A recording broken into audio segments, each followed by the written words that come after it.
Hello everyone. कैसे हो आप सब? आई होप आप सब अच्छे होंगे और अपनी तैयारी में लगे होंगे।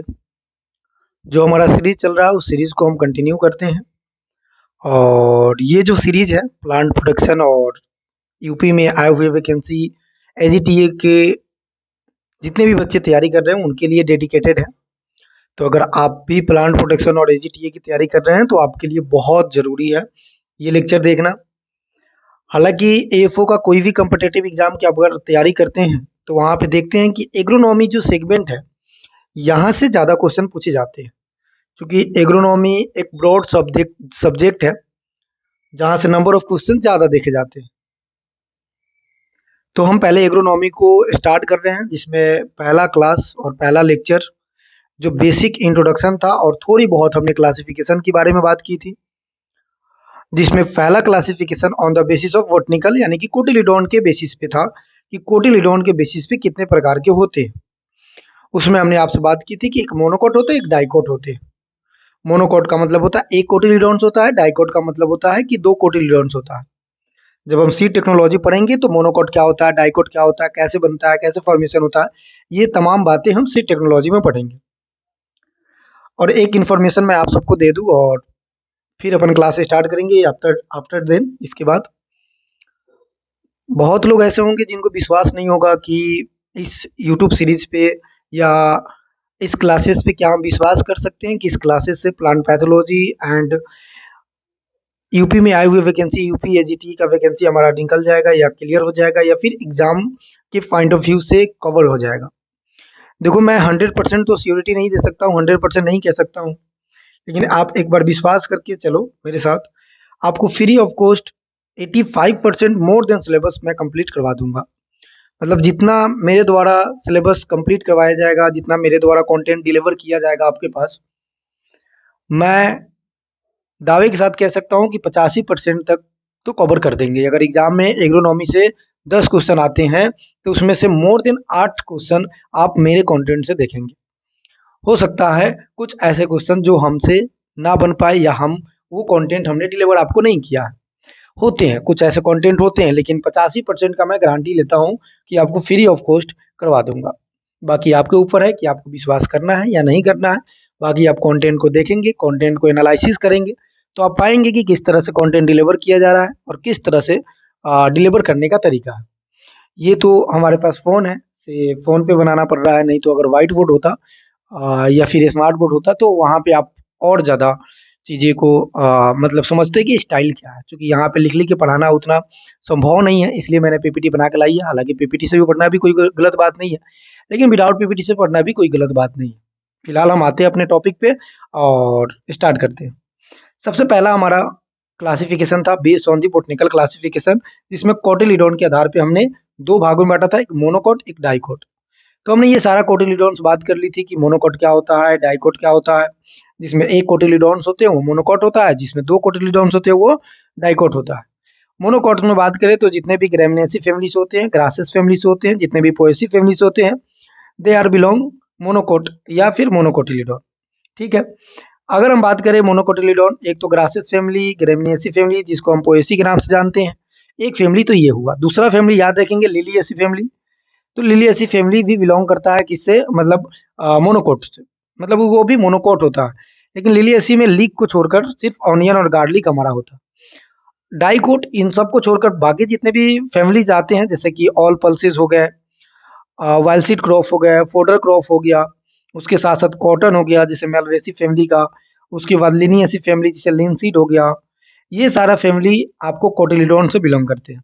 फिर सोलेनेसी फैमिली, ये सब फैमिली कोटिलिडोन यानी कि डाई कोटिलिडोन से बिलोंग करते हैं, तो ये सब डाइकोट होते हैं। तो ये हमने बात कर ली थी कि मोनोकोट क्या होता है, डाइकोट क्या होता है। आफ्टर देन हमने फैमिली एंड उसके अदर नाम के बारे में जिक्र की थी। पूछा भी जाता है, इस बात को याद रखेंगे। तो पूछा ये जाता है तो इस बात को क्या करेंगे, याद रखेंगे।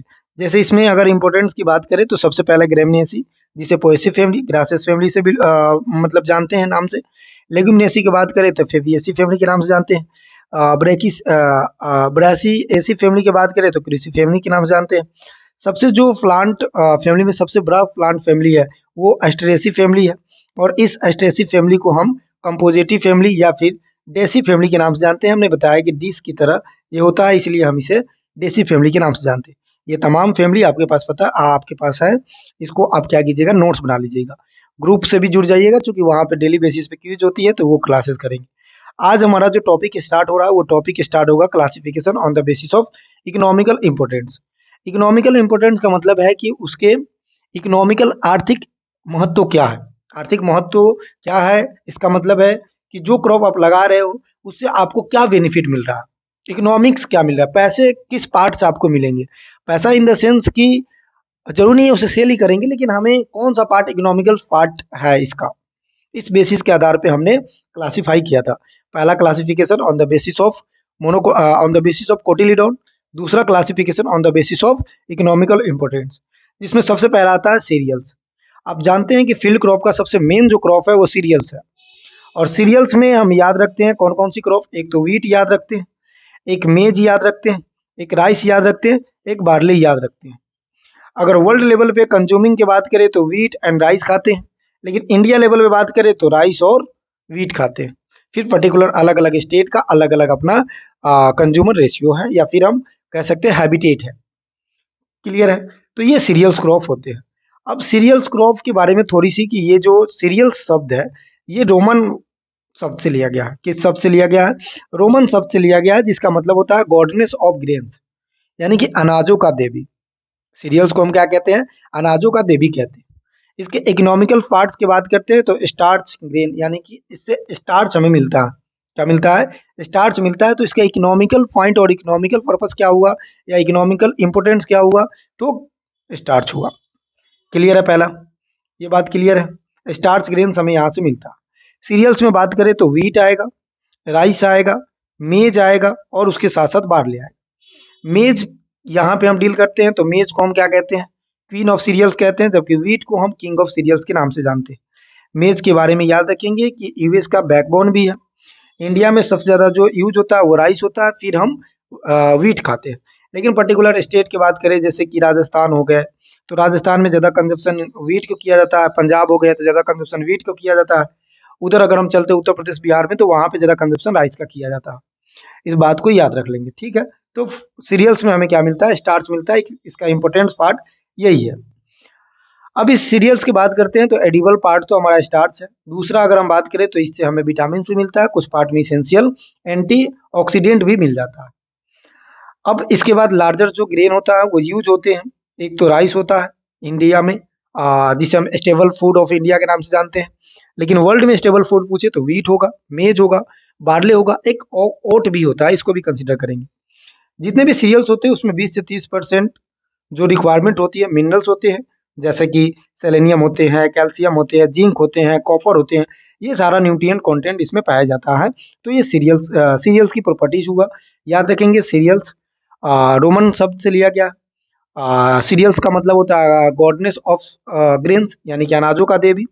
और सीरियल्स में वीट, राइस, और उसके साथ साथ बार्ले, और उसके साथ साथ ओट और मेज आता है। ये सारी चीज़ें याद रखेंगे, हमने करवा दिया। अब आता है मिलेट्स। मिलेट्स का मतलब होता है कि जो सीरियल्स होते हैं ना उसको दो क्लासेस में बांटते हैं। एक तो हम बांट देते हैं मतलब बिग या टॉल सीडेड बांट सकते हैं, या लार्ज सीड्स का जो साइज होता है उसे सीरियल्स कह देते हैं।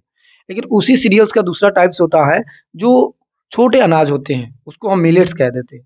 क्या कहते हैं, मिलेट्स कहते हैं। तो मिलेट्स जो ग्रेन्स होते हैं वो स्मॉल ग्रेन्स सीरियल्स होते हैं। क्लियर है। ये इम्पोर्टेंट फूड होता है वहाँ के लिए जहाँ पे रेनफॉल बहुत कम है, यानी कि ड्राईलैंड फार्मिंग में ये ज़्यादातर यूज होता है।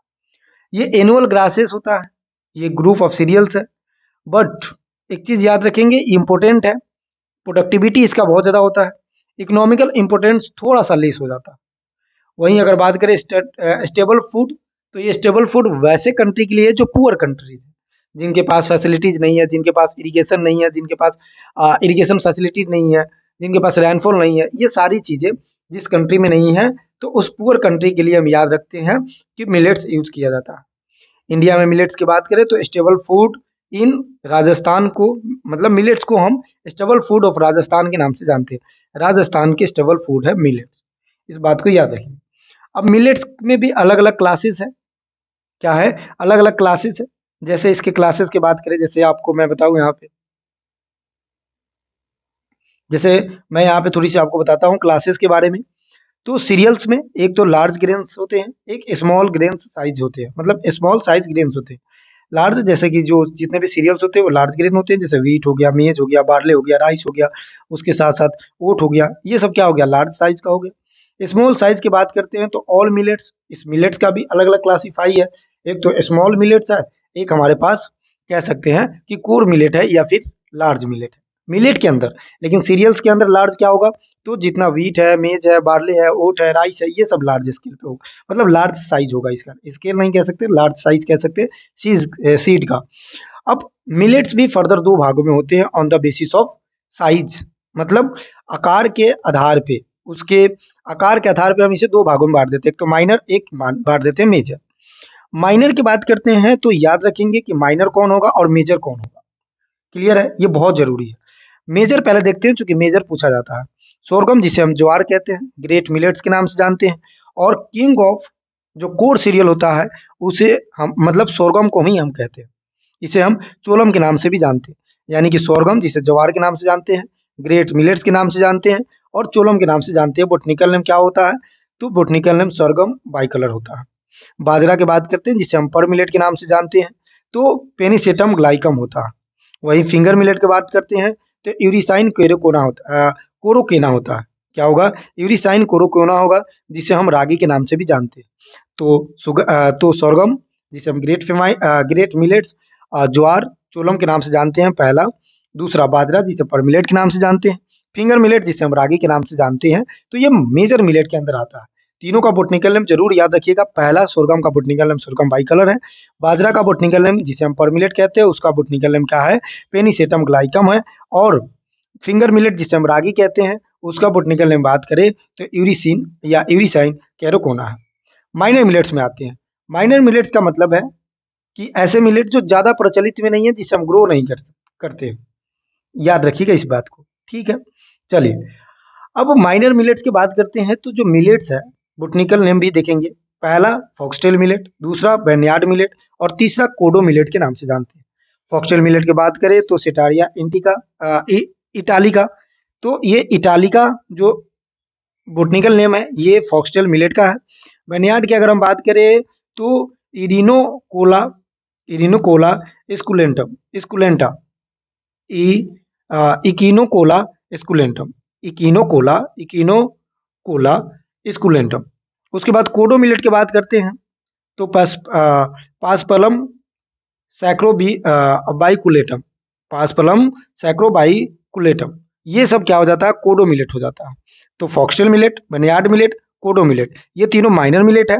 सोरगम बाजरा जिसे पर मिलेट कहते हैं, सोरगम को ज्वार कहते हैं, और उसके साथ साथ फिंगर मिलेट की बात करें जिसे हम रागी कहते हैं, ये सब मेजर मिलेट के अंदर में आता है। तो ये हमारा सीरियल समाप्त हो गया। तो मिलेट्स में आप देख सकते हैं कि कौन कौन सी हमारे पास मिलेट है। सोरगम किस में आएगा, कमेंट बॉक्स में बताना, ठीक है। कुछ चीज़ें जो आप जब आपसे पूछा जाए तो वीडियो को पॉज करके वहीं पे कमेंट बॉक्स लिख दो, चूंकि ये लाइव क्लासेस है नहीं कि हम आपसे लाइव आंसर मांगेंगे। आप उसी समय वीडियो को थोड़ा पॉज करो और कमेंट कर दो।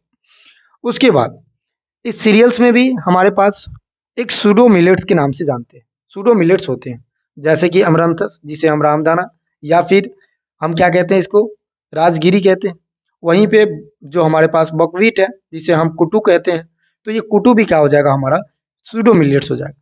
सूडो मिलेट्स का मतलब है कि जो मिलेट्स की तरह दिखता है लेकिन अभी तक वो प्योर मिलेट्स नहीं है। क्या नहीं है, अभी तक वो प्योर मिलेट्स नहीं है, इस बात को याद रखिएगा। तो ये क्या हो जाएगा, मिलेट्स हो जाएगा। जो बथुआ होता है, बथुआ जो साग होता है, वो भी क्या होता है, वो भी हमारे पास सूडो मिलेट्स होता है, इस बात को याद रखेंगे, ठीक है। चलिए आगे चलते हैं। आगे अगर हम बात करें थोड़ा सा, हम मिलेट्स के बारे में थोड़ा सा और पॉइंट को समझते हैं कि जल्दी से हम इसे समझ लेंगे। तो जो फॉक्सटेल मिलेट होता है, परसो मिलेट होता है, बनियाड मिलेट होता है, ये हायर इवलिएशन होता है, मतलब इसमें ज़्यादा न्यूट्रिएंट कंटेंट होते हैं as compare to another millets. They climate resilience and grow dry area, arid climate जहाँ पे रेनफॉल बहुत कम है। इस मिलेट को हम न्यूट्री सीरियल्स के नाम से जानते हैं, इस बात को याद रखिएगा। मिलेट को किस नाम से जानते हैं, न्यूट्री सीरियल्स के नाम से जानते हैं। इसमें न्यूट्रिशनल वैल्यू क्या होता है, हाई होता है, इसीलिए न्यूट्री सीरियल्स कह रहे हैं। यानी कि एक ऐसा सीरियल्स जिसमें न्यूट्रिएंट क्वांटिटी, न्यूट्रिएंट परसेंटेज ज़्यादा है, पहला चीज़। उसके बाद हाई फाइबर यहाँ से मिलता है, आयरन मिलता है, कैल्शियम मिलता है, ये सारी चीज़ें मिलता है। ग्लूटेन फ्री है, चूँकि ग्लूटेन किस में होता है, व्हीट में होता है। Suitable for the people with gluten intolerance, यानी कि जो ग्लूटेन पसंद नहीं करते उनके लिए बहुत ज़्यादा अच्छा। हेल्प करता है मैनेज करने में, जैसे कि डायबिटीज, हार्ट डिजीज एंड उसके साथ साथ ओबिसिटी। फिर minor millet mostly grow in dryland area, तो ये चीज़ें भी आपको थोड़ी बहुत याद रखनी है। उसके बाद फिर भी की पॉइंट थोड़ी सी और देखें तो जो कोर मिलेट होते हैं वो कौन सा हो जाएगा, कोडो हो जाएगा। अच्छा, कोर्सेटेड मिलेट की बात किया जा रहा है, कोडो हो जाएगा। इंटरनेशनल ईयर ऑफ मिलेट्स की बात करें तो 2018 को इंटरनेशनल ऑफ ईयर मनाते हैं, क्योंकि 2018 को हमने अप्रोच किया था यूएनओ को कि हमें इंटरनेशनल ईयर मनानी चाहिए, लेकिन उन्होंने ये चीज़ें प्रस्ताव को नहीं माना, उन्होंने हमारा सजेशन नहीं माना।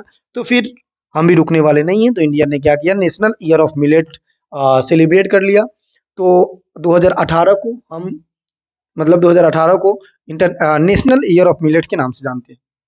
उसके बाद 2023 को यूएनओ को लगा कि अब ये टाइम आ चुका है कि जहाँ पे इंटरनेशनल ईयर सेलिब्रेट किया जाए मिलेट का।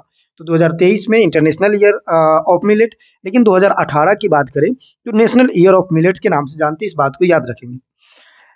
उसके साथ साथ फेमाइन रिजर्व मतलब ऐसा जगह जहाँ पे बहुत अकाल पड़ जाए तो मिलेट्स हमारा काम आएगा, क्योंकि उस समय हमारे पास अगर व्यवस्था नहीं है, जैसे अभी आप जान रहे हैं कि युद्ध चल रहा है जिसकी वजह से पेट्रोल का दाम, फर्टिलाइजर एक्सपोर्ट नहीं हो पा रहा है।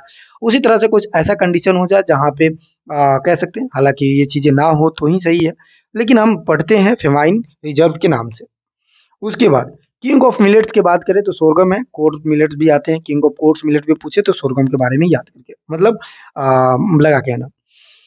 AICRP की बात करें जो all India coordinator research project है। All India coordinator research project का मतलब होता है कि हर जगह पे एक पर्टिकुलरली वैरायटी, एक पर्टिकुलरली सीड का उपयोग करवा के वहाँ पे प्रोडक्शन लेना, ताकि हमें पता चले कि कौन सा सीड किसके लिए सूटेबल है और कौन सा सीड का क्लाइमेट क्या है, कहाँ पे वो सूटेबल कर सकता है। फिर हम उसे आगे क्या करेंगे, वहाँ ग्रो करना स्टार्ट कर देंगे। इसके लिए जो प्रोजेक्ट चलाया गया था, इस प्रोजेक्ट को हम कहते हैं all India coordinated research project. ये प्रोजेक्ट सबसे पहले 1957 में, 1957 में किस पे चला था, मेज पे चला था, इस बात को याद रखेंगे। लेकिन अगर पूछे कि मिलेट्स पे कब चला था, मतलब कहाँ चला था, तो बेंगलोर कर्नाटका में चला था। ऑन द स्मॉल मिलेट्स की बात किया जा रहा।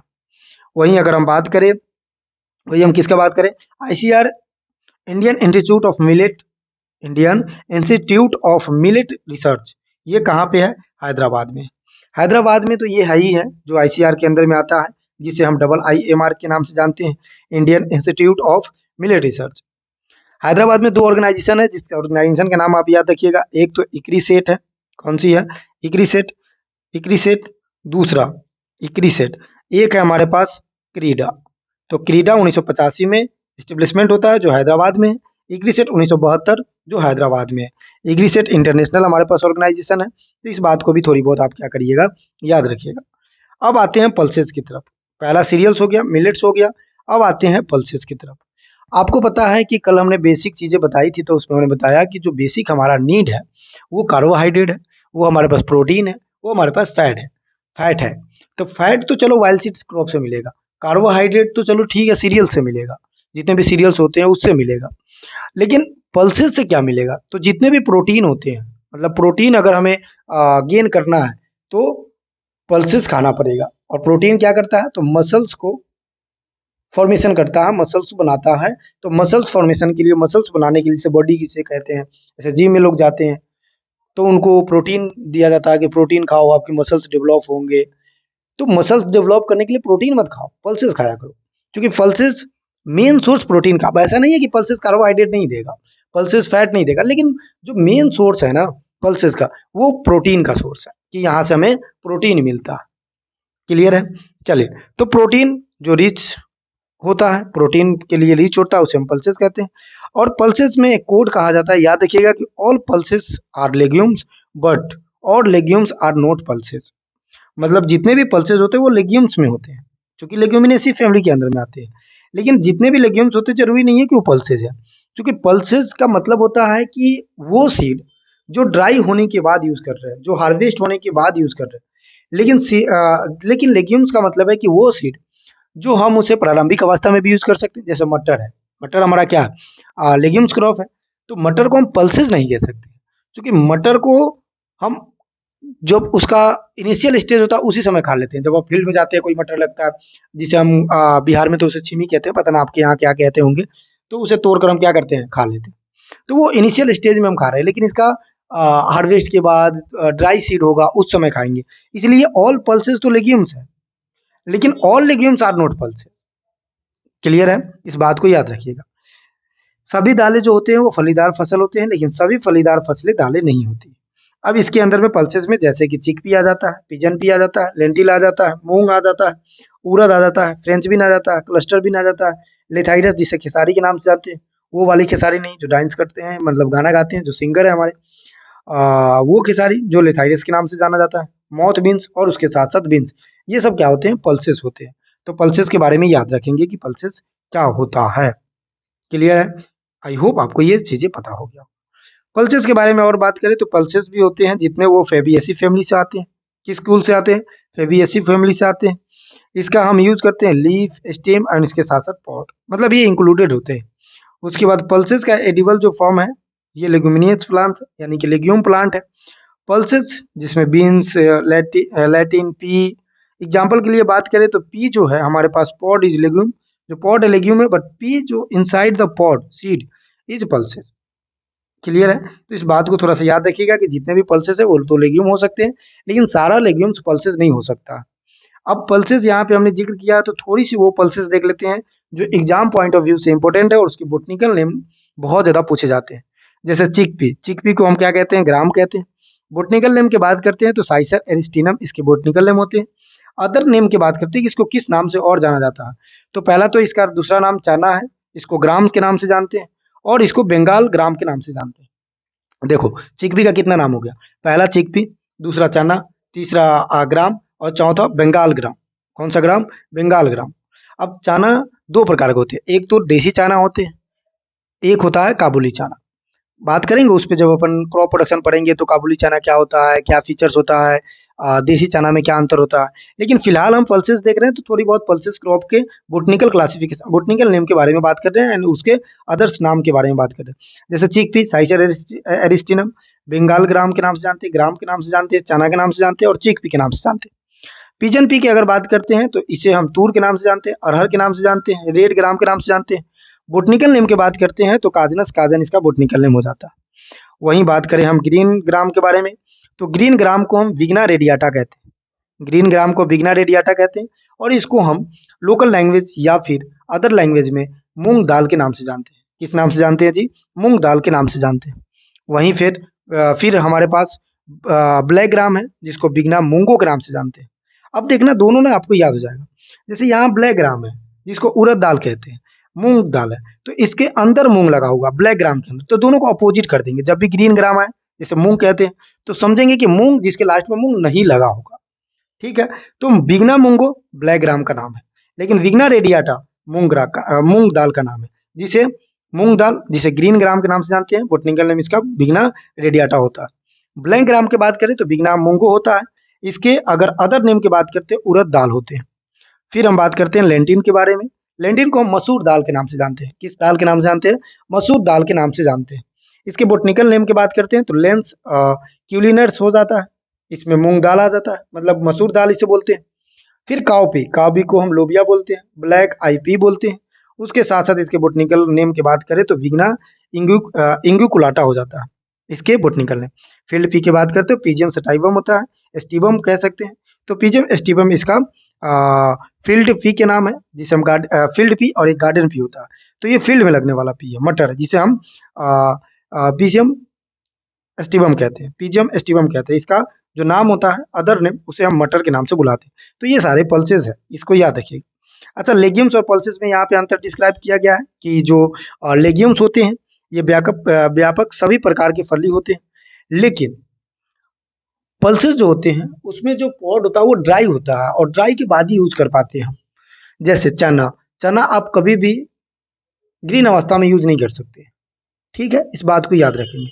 तो ये है, ये हम जो चारा होता है उसके लिए भी यूज़ कर लेते हैं लेगिम्स को, लेकिन पल्सेस को हमेशा यूज़ करते हैं मनुष्य को खाने के लिए, यानी कि मानव भोजन के लिए, जैसे सूखी दाल के रूप में यूज़ कर लेते हैं। केवल सूखी रूप होती है इसकी, इसमें ताज़ा हवा होती, मतलब ताज़ा होती है, हरा होती है, तिलदार होती है। ये सब सारी प्रॉपर्टीज़ लेगिम्स की है, ये सारी प्रॉपर्टीज़ आपकी पल्सेस की है। अब थोड़ी-सी ना क्वेश्चन यहाँ से पूछा जाता है कि पल्सेस कंटेंट के बेसिस पे, कि किस न्यूट्रिएंट में कितना किस पल्सेस में, किस लेग्यूम्स में कितना न्यूट्रिएंट है। जैसे सीरियल्स की पहले बात करें, तो सीरियल्स में सबसे पहला अगर हम बात करें, तो सबसे पहले आप याद रखिएगा कि सबसे ज़्यादा अगर किसी में प्रोटीन होता है, तो वो होता है व्हीट में। क्लियर है? हालाँकि व्हीट के साथ-साथ बाजरा में भी होता है, चूँकि बाजरा में भी 11 से 12% है और व्हीट में भी 11 से 12% है। 11 से 12 13% सही हो जाएगा, चूँकि 11 से 13% ही सही होगा, लेकिन फिर भी कोई ना, वो आपके पास राइट आंसर है। तो पल्सेस सॉरी सीरियल्स में राइस 6 से 7%, मेज में 100 कह रहे 100 फिर से गलत सॉरी, मेज में 10%, उसके बाद व्हीट की बात करें तो 11 से 12%, सोरगम जिसे हम ज्वार कहते हैं उसमें अगर हम बात करते हैं तो 10 से 12% होगा, बाजरा की बात करते हैं तो 11 से 12%, वहीं बार्ले की बात करें तो 11 से 12% होता है। कुल मिलाकर बात ये है कि राइस में सबसे कम प्रोटीन होता है, लेकिन राइस में सबसे ज़्यादा क्या होता है? तो राइस में सबसे ज़्यादा कार्बोहाइड्रेट होता है। कार्बोहाइड्रेट होता है, 70 से 78% के करीब में माना जाता है। इस बात को याद रखें। फिर आता है हमारे पास क्या? फिर हमारे पास आता है पल्सेस। पल्सेस जो है वो हमारे लिए प्रोटीन के लिए काम करती है, मतलब रिच प्रोटीन होती है, वो प्रोटीन सोर्स है। यहाँ से हम प्रोटीन लेते हैं, तो इसमें ग्राम, जिसको हम चना के नाम से जानते हैं, इसमें हम इसको हम चिकपी के नाम से जानते हैं, इसको हम बंगाल ग्राम के नाम से जानते हैं। इसमें प्रोटीन परसेंटेज की बात करें तो 21% होगा। कितना परसेंट होगा जी? 21%। पी की बात करते हैं तो 22.5% होगा। काऊ पी की बात करते हैं तो 23.4% होगा। अरहर जिसे हम पिजन पी कहते हैं, जिसे हम तूर कहते हैं, जिसे हम अरहर दाल के नाम से जानते हैं, ये सब क्या हो जाएगा हमारे पास? तो मतलब अरहर हो जाएगा, उसका अनदर नाम हो जाएगा। और इसमें अगर हम प्रोटीन की बात करें तो 21 से 25% होगा। वहीं उड़द की बात करें तो 24% इसमें प्रोटीन परसेंटेज होते हैं।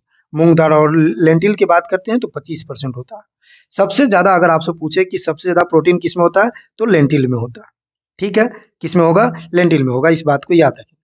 आगे चलते हैं, अगला सेगमेंट को देखते हैं। अगला सेगमेंट है वाइल सीड। हालांकि वाइल सीड हमने नहीं पढ़ा अभी तक।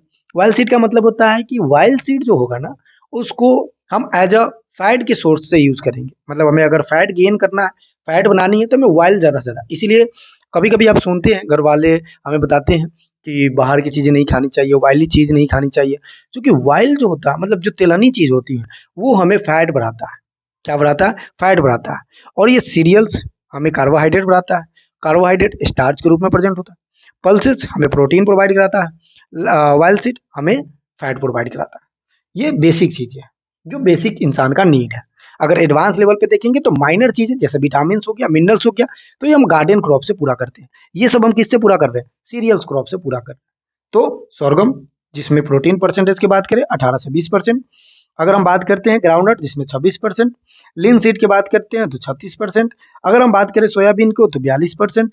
अगर हम बात करते हैं सब फ्लावर का, तो इसमें होता है 40 से 45%। अब देखना एक चीज, आपसे ट्रिकी क्वेश्चन हो सकता है, स्टेटमेंट वाइज क्वेश्चन हो सकता है कि आप हमें बताइए कि पल्सेस में सबसे ज्यादा प्रोटीन किस में होता है? तो लेंटिल में होता है। ये मत लगाइएगा कि सोयाबीन में सबसे ज्यादा, नहीं, क्योंकि पल्सेस वाला सेगमेंट से हमसे पूछा गया। आपसे पूछे कि सीरियल्स में सबसे ज्यादा क्या होता है, सबसे ज्यादा किसका प्रोटीन होता है, तो याद रखेंगे व्हीट का होता है। आपसे पूछे कि वाइल्ड सीड में सबसे ज्यादा किसका होता है, तो याद रखेंगे सोयाबीन का होता है। ठीक है, 42 से 45% होता है, लेकिन एग्जैक्ट अगर बात करें तो 42% होता है। इसमें कोई दो राय नहीं होगा। ये हमारा पल्सेस है। आप लोग कमेंट में बताएंगे कि जो इमेज 1 है, इमेज 2 है, इमेज 3 है, इमेज 4 है, इमेज 5 है, इसका क्या क्या नाम है। ऐसे लिखेंगे, इमेज 1, उसके आगे नाम लिख देंगे कि क्या है, कमेंट बॉक्स में। क्योंकि आप कमेंट करोगे ना, तो चीज़ें हमें पता चलेगा कि आप पढ़ रहे हो। फिर आप जब पढ़ रहे हो तो हमें मेहनत करने की और मन करेगा, और ऐसा लगेगा कि हम जो डिलीवर कर रहे हैं वो कोई ना कोई अपटेक कर रहा है, तो अपटेक कर रहा है तो उनके लिए और इतना ज़्यादा इफिशियंसी, हालांकि ये जितना लगाएगा बहुत एफर्ट लगाया गया, और ज़्यादा एफर्ट लगा दे कि ताकि 85 को हम 95 कर दें, 95% टारगेट ले ले कि सिलेबस कवर कर देंगे फ्री ऑफ कॉस्ट। तो कमेंट किया करो, ठीक है। अब आते हैं चौथे नंबर पे, oil seed crop. Oil seed crop जो फैटी एसिड, जो फैट मतलब फैट डेवलप करता है, मेनली हम इसे जो हमारे पास वेजिटेटिव ऑयल है उसके लिए यूज करते हैं, खाना बनाने के लिए, जिसे एडिबल ऑयल के नाम से जानते हैं। हमारे पास ऑयल सीड 9 होते हैं, जिसमें से 2 नॉन एडिबल होते हैं। जैसे एक तो कस्टर्ड हो गया, एक हमारे पास क्या होता है, एक कस्टर्ड हो गया, कस्टर्ड जिसे अरंडी कहते हैं, ठीक है। एक हमारे पास नॉन एडिबल में बात करें तो आप लोग बताइएगा क्या होता है। हमने तो बता दिया कि एक कस्टर्ड होता है, दूसरा बताना क्या हो। एडिबल की बात कर लेते हैं। एडिबल में पहला हमारे पास है ग्राउंडनट, मस्टर्ड, सोयाबीन, लिनसीड, ये क्या है, एडिबल है। टर्निप, ये क्या है, एडिबल है। तो ये इससे तेल क्या होता है, बनता है, मतलब इसका तेल हम यूज कर लेते हैं एज अ वेजिटेटिव ऑयल, मतलब वेजिटेबल बनाने में, सब्जियां बनाने में हम इस तेल को क्या करते हैं, यूज करते हैं। तो ये यही कह रहा है कि वाइल सीड जो होता है वो फैटी एसिड होता है, जो फैट बनाता है, फैट गेन करता है। अगर आपको फैट गेन करवाना है तो ज़्यादा से ज़्यादा ऑयली चीज़ें खाइए, तेल वाली वस्तुएं ज़्यादा खाइए। कुछ ऐसे होते हैं जो हम वेजिटेबल्स के लिए बनाते हैं, जिसमें से एडिबल और नॉन एडिबल हमने आपको बता दिया। अब कितना परसेंट ऑयल होता है किस में, इस बात को थोड़ी सी देखिएगा और याद रखिएगा हमेशा। ऑयल परसेंटेज की बात करें तो सोयाबीन में 20% होता है। हालांकि ऑयल परसेंटेज सोयाबीन में कम है, लेकिन आपने देखा है अभी ऑयल सीड हम पढ़ रहे थे तो प्रोटीन पढ़ रहे थे कि कितना है, तो सोयाबीन में 42% प्रोटीन है। कितना है, 42% प्रोटीन है। लेकिन ऑयल सीड कितना है, 20%। मेज में बात करें तो प्रोटीन तो 10% है, लेकिन ऑयल सीड कितना है, तो 4 से 5% है। ऑयल कंटेंट अगर हम कॉटन की बात करते हैं तो 15 से 25% है। साफ फ्लावर की बात करते हैं जिसे हम कुसुम कहते हैं, उसमें 24 से 36% है। रैपसीड एंड मस्टर्ड की बात करते हैं तो 33 से 39% है।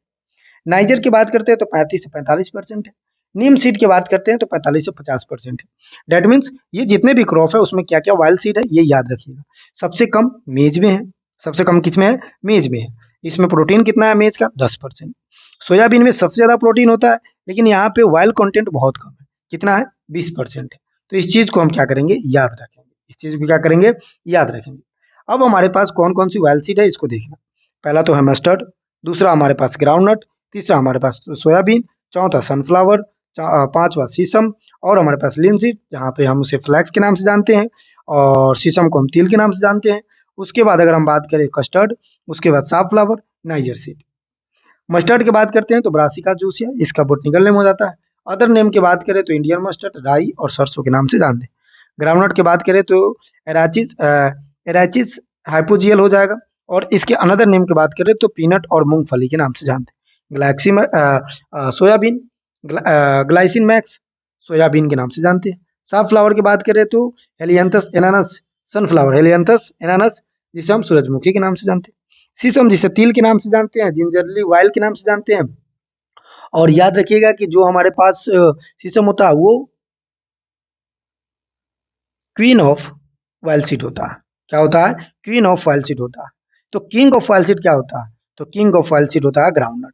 क्या होता है, ग्राउंडनट को हम किंग ऑफ वाइल्ड सीड कहते हैं। जो चीजें नहीं लिखी है आप पढ़ रहे हो उसी समय नोट कर लिया करो, क्लियर है। चलो, शीशम जिसे तिल, जिसे हम क्वीन ऑफ वाइल्ड सीड कहते हैं। लिन सीड की बात करें तो लिनम टेलीसिनम हो जाता है इसका बोटनिकल। कस्टर्ड की बात करें तो डिसिनस क्यूमिनस इसका बोटनिकल हो जाता है, जिसे अरंडी के नाम से जानते हैं। साफ फ्लावर की बात करें तो कैरेथमस टिक्टोनिरस हो जाएगा, उसे कुसुम के नाम से जानते हैं।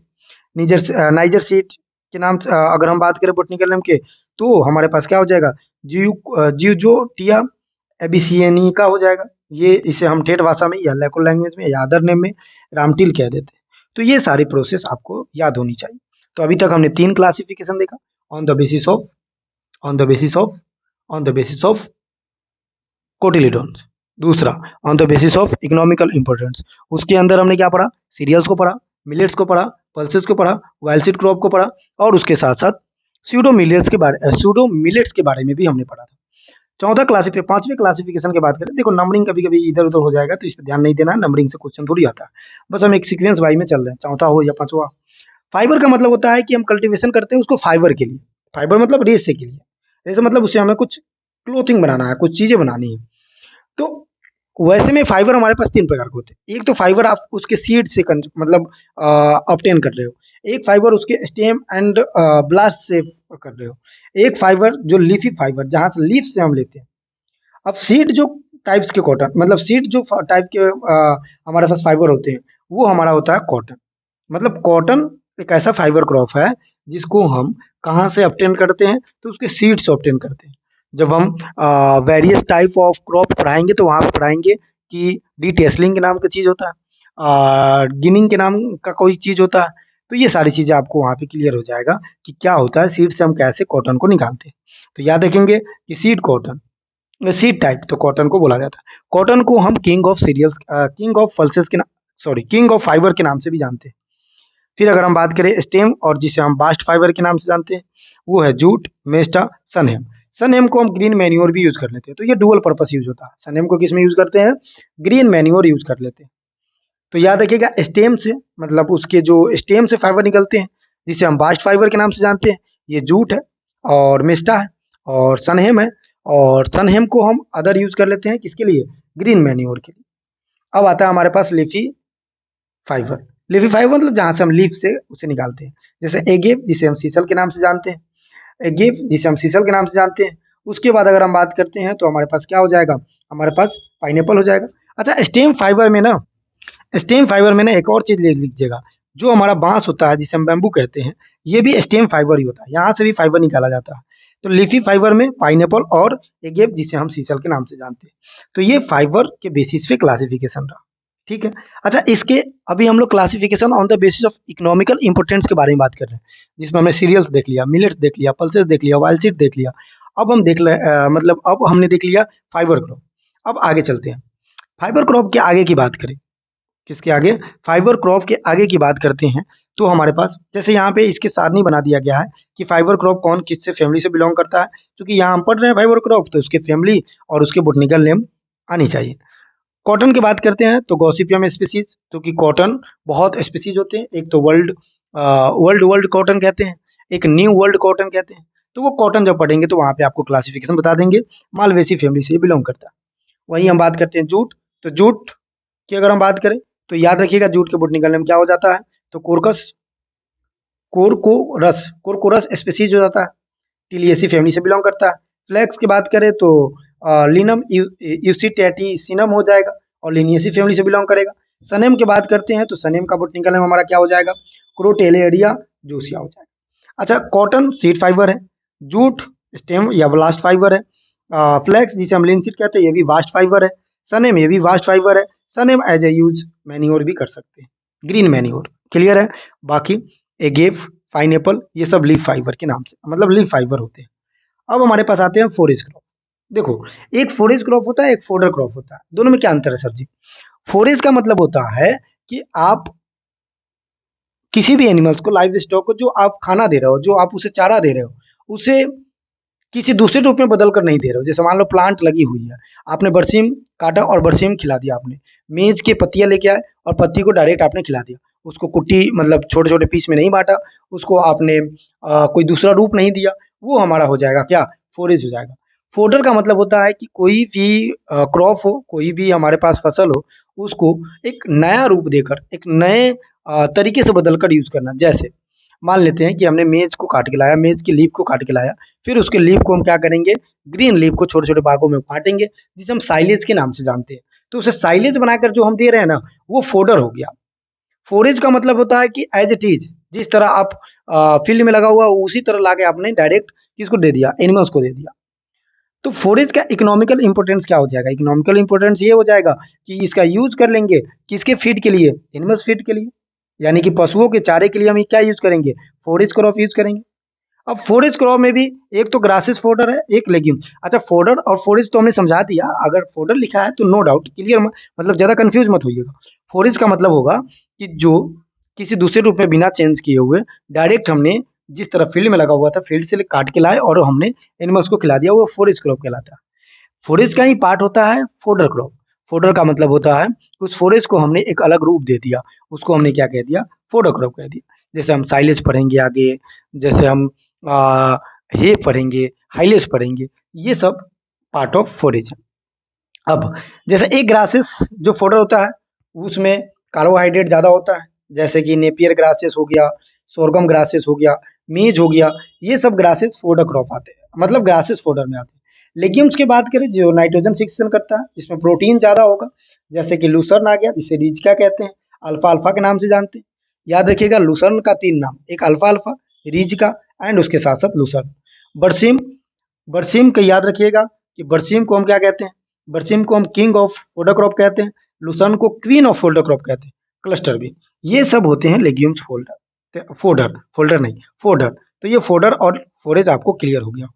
अब आते हैं sugar, sugar crop. Sugar crop का मतलब क्या हुआ, जहां से हमें शुगर प्रोडक्शन करना हो, जहां से हमें शुगर प्रोडक्शन करना हो। कुछ केसेस में उसे बायोफ्यूल में भी यूज कर सकते हैं, जिससे इथेनॉल बनाते हैं, बायोफ्यूल में भी क्या कर सकते हैं, यूज कर सकते हैं। अब आपसे पूछे कि शुगर मतलब जो हम जो क्रॉप लगाएंगे उससे हमें शुगर प्रोडक्शन लेना होगा, क्या लेना होगा, शुगर प्रोडक्शन लेना होगा, जो हमें पोटेंशियल एनर्जी देता है। जैसे शुगर केन, शुगर केन से आपने सुना होगा इथेनॉल का भी फॉर्मेशन किया जाता है। तो जो शुगर आता है मतलब जहां से हमें शुगर चाहिए वो शुगर क्रॉप हो जाता है। क्लियर है, क्लियर है। शुगर क्रॉप में दो क्रॉप ही याद रखना है, एक तो शुगर केन, एक शुगर बीट। एक क्या याद रखेंगे, शुगर केन, एक हम क्या याद रखेंगे, शुगर बीट, जिसे हम चुकंदर भी कहते हैं। शुगर केन को हम गन्ना के नाम से जानते हैं। इकोनॉमिकल पार्ट क्या हो गया शुगर क्रॉप का, शुगर, जहां से शुगर केन और शुगर बीट इसका एग्जाम्पल हो गया। अब आते हैं रूट क्रॉप। रूट क्रॉप का मतलब होता है ऐसा क्रॉप जिसका रूट पार्ट हम यूज करते हैं, जैसे जो रूट लगी हुई है जिसे हम रूट कह रहे हैं उस क्रॉप का, उस रूट को हम यूज कर लेते हैं। जैसे आपने कभी मूली खाई है तो वो उसका रूट पार्ट है, वो रूट पार्ट आप खा रहे हो, तो वो रूट क्रॉप कहलाता है। यानी कि plants that are use for the edible fruit, मतलब उसके जो एडिबल पार्ट है वो रूट ही है, तो उसको हम क्या कहते हैं, रूट्स क्रॉप कहते हैं। The economical part, this crop are their roots, मतलब उसके रूट्स उसके इकोनॉमिकल पार्ट हो जाते हैं, तो ये रूट क्रॉप हो। ठीक है, चलिए आज सेशन ज़्यादा हो गया, 41 मिनट हो गया, तो थोड़े थोड़े करके ही हम पढ़ेंगे तब क्लियर कर लेंगे। आप जितना पढ़ाया गया उसको नोट्स बनाइएगा। अभी धीरे धीरे आप अपनी आदत को बनाइए, आदत मजबूत कीजिए कि ताकि आपका आदत लग जाए पढ़ने का। फिर अपन क्या करेंगे, एक एक घंटा डेढ़ डेढ़ घंटा का सेशन लेंगे। बाकी कोई भी सजेशन हो ना आपको, आप कमेंट बॉक्स में लिख दिया करो, कोई भी सजेशन हो कि भैया इस तरह से पढ़ाओ, ये करो वगैरह करो, ये चीज़ें हमें प्रोवाइड करा दो। आपके लिए मैं कह तो रहा हूँ जो भी हो सकता है बेनिफिट, मतलब बिना विदाउट बेनिफिट का जो भी हो सकता है मैं आपके लिए करने के लिए तैयार हूँ। बस थोड़ा सा आपको एडवांसेस ये मुझे देना है कि यूट्यूब को थोड़ा सब्सक्राइब करवा देना, लोगों को बता देना है कि एक यूट्यूब चैनल भी है जो अपने लिए एफर्ट लगा रहा है। बाकी अगर कोई डाउट होता है, कोई आपका सजेशन होता है, कोई आपका ये होता है कि हम कुछ बता दें आपको, तो आप बता सकते हैं। बाकी टेलीग्राम से भी जुड़िएगा क्योंकि वहाँ क्वेश्चन प्रैक्टिस करवा रहे हैं, व्हाट्सअप ग्रुप है उससे भी जुड़िएगा, वहाँ पे भी क्वेश्चन प्रैक्टिस करवाते हैं। तो आपकी तैयारी हम मजबूत करवा देंगे फ्री ऑफ कॉस्ट, लेकिन जुड़ेंगे और विश्वास करेंगे तब। चलिए, तो इतना का नोट्स बना लीजिएगा, बढ़िया से एक बार पढ़ लीजिएगा। कल मिलेंगे इसी टाइम पे और समझेंगे फिर आगे का कंसेप्ट। फिलहाल के लिए जय हिंद, जय भारत।